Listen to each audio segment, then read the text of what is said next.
দেখা না নি ওটাও ফাঁক না।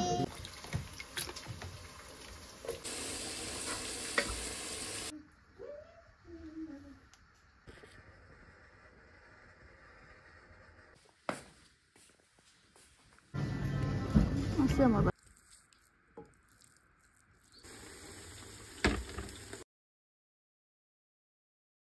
আসসালামু আলাইকুম, সবাইকে অনেক অনেক ভালোবাসা জানিয়ে শুরু করছি আরও একটি নতুন ব্লগ। আশা করছি আমার আজকে ব্লগটি ভালো লাগবে। সকাল থেকে ব্লগটা শুরু করলাম। এখন সকালে নাস্তা তৈরি করছি। ব্রেডটাকে হালকা ফ্রাই করে এর উপরে লাগিয়ে নিলাম চকলেট, আর ব্রেডের উপরে দেব একটু ফ্রুট। আমার বাসায় কলা আর আপেল ছিল, সেটাই আমি ছোটো ছোটো করে কেটে দিয়েছি। উপরে চকলেট সিরাপ দিয়ে একটু ডেকোরেশন করছি, দেখতে ভালো লাগবে। এটা ফ্রিজে রাখা ছিল, সেই কারণে শক্ত হয়ে আছে। অনেক জোরাজোরি করে বের করেছি, তারপরে এক গ্লাস জুস নিলাম। এটাই হলো আমার আজকের সকালের নাস্তা।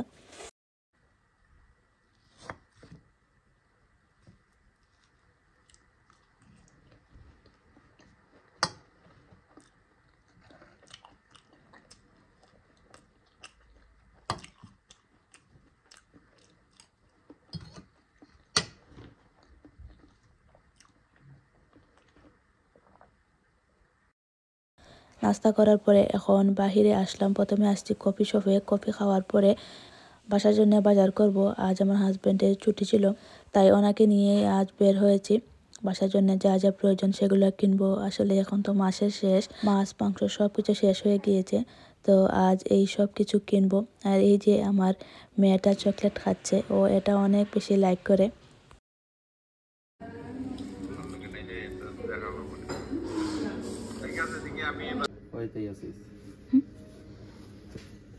পাঁচ এটা ছয় দেখো আছে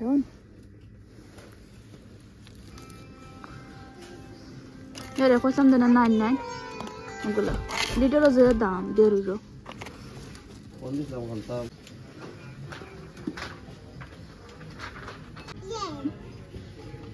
ওটা লইল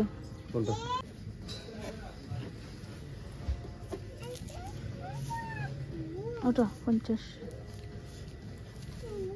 না, এটা বেশি বড়।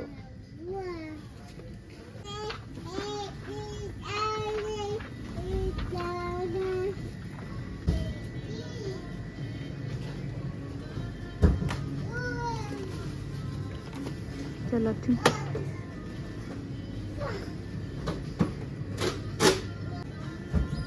चॉकलेट सिरप আছে আমার বাসা দিতাম না।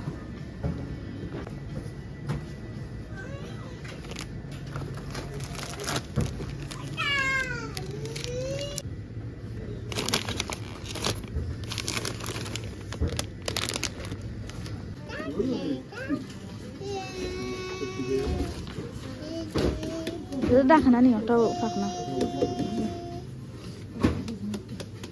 না।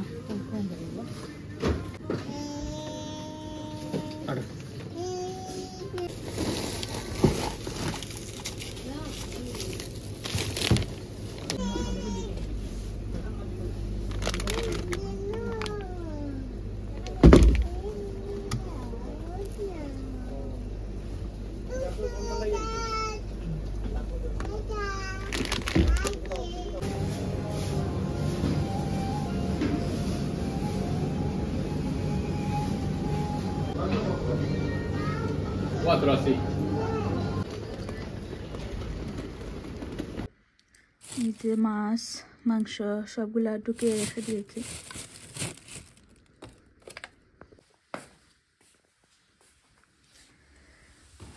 এটা হচ্ছে তরমুজ, আর এখানে গরুর বর আজ রান্না করব। এটা হচ্ছে বার্গার বন।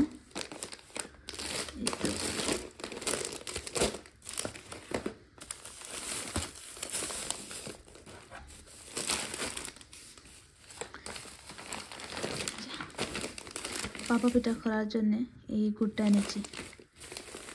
ফুচকা, সবজি দোকানে দেখলাম যে আম আসছে, এই আমগুলো অনেক মিষ্টি। ডালিম,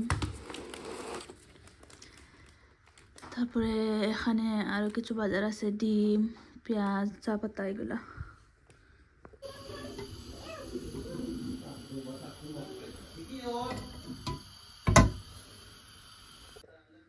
চানা সিদ্ধ হয়ে গেছে, এগুলো এখন ফ্রাই করব। আর এই যে বর, এটা ছোট ছোট করে টুকরা করে নিয়েছি, সিদ্ধ করব। কেউ কেউ আছেন আবার সিদ্ধ না করেও রান্না করে নেন, কিন্তু আমার কাছে মনে হলো যে যদি একটু সিদ্ধ করি লবণ আর হলুদ দিয়ে, তাহলে যদি কোনো ধরনের গন্ধ থাকে সেটা চলে যাবে। আজ যেহেতু হাজব্যান্ড বাসায় আছেন, তাই সন্ধ্যার নাস্তায় তৈরি করলাম চানা ভাজি আর পেঁয়াজু। এই চানাগুলো আগেই সিদ্ধ করে ডিপ ফ্রিজে রেখে দিয়েছিলাম, এখন শুধু বের করেই ফ্রাই করে নিলাম। আর এই যে এখানে আমি ডালটা একটু ব্লেন্ডার করে নিয়েছি, তারপরে দিলাম পেঁয়াজ, কাঁচামরিচ, অল্প হলুদ দিয়ে এখন এটাকে ফ্রাই করে নিব। আর এদিকে আমার এই গরুর বরটাও সিদ্ধ হচ্ছে। আমরা সিলেটিরা এটাকে গরুর বর ডাকি, কিন্তু শুদ্ধ ভাষায় এটাকে বলা হয় গরুর বুড়ি বা বট।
যেমন হয়েছে আমার ভালো লাগছে।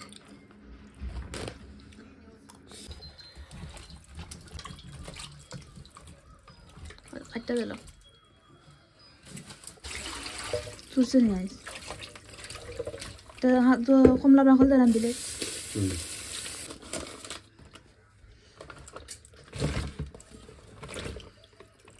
কইলাম যে তোমার অত ট্রেন গেল না স্যার, আজকে খাইছি। এখন রান্না বসাবো, কিন্তু রান্না করার জন্য তো অনেক পেঁয়াজের প্রয়োজন। আর ইদানিং হাজব্যান্ড আমাকে অনেক বেশি হেল্প করেন। অসুস্থ হওয়ার পরে উনি দেখা যায় যে পেঁয়াজ, রসুন এগুলো আমাকে কেটে দেন, অনেক হেল্প হয়। মানে উনি যতটুকু পারেন আমাকে হেল্প করেন। আর এদিকে ওনাকে বললাম যে ছোট ছোট করে আমাকে এই গরুর বটগুলা কেটে দাও, আমি একটু ভিডিও করি। উনি এই গরুর বরগুলা কাটছেন, আর আমি ভাবলাম যে এদিকে মশলাটা জাল করে নিই, তাহলে তাড়াতাড়ি হয়ে যাবে। এখানে আমি পেঁয়াজ, রসুন, গরম মশলা, তারপরে গরুর মাংসের মধ্যে যা যা মশলা দিই সব ধরনের মশলাই আমি অল্প অল্প করে দিয়েছি। আর মশলাটা একটু জাল করার পরে দিয়ে দেব এই গরুর বরটা। আর এটা আমি 1 কেজির মতো এনেছি। এখন কাটার পরে দেখি যে অনেক বেশি, সবগুলা রান্না করব না, অর্ধেক রেখে দিচ্ছি, পরে কোনো একদিন খাবো।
এই যে আমার রান্না শেষ।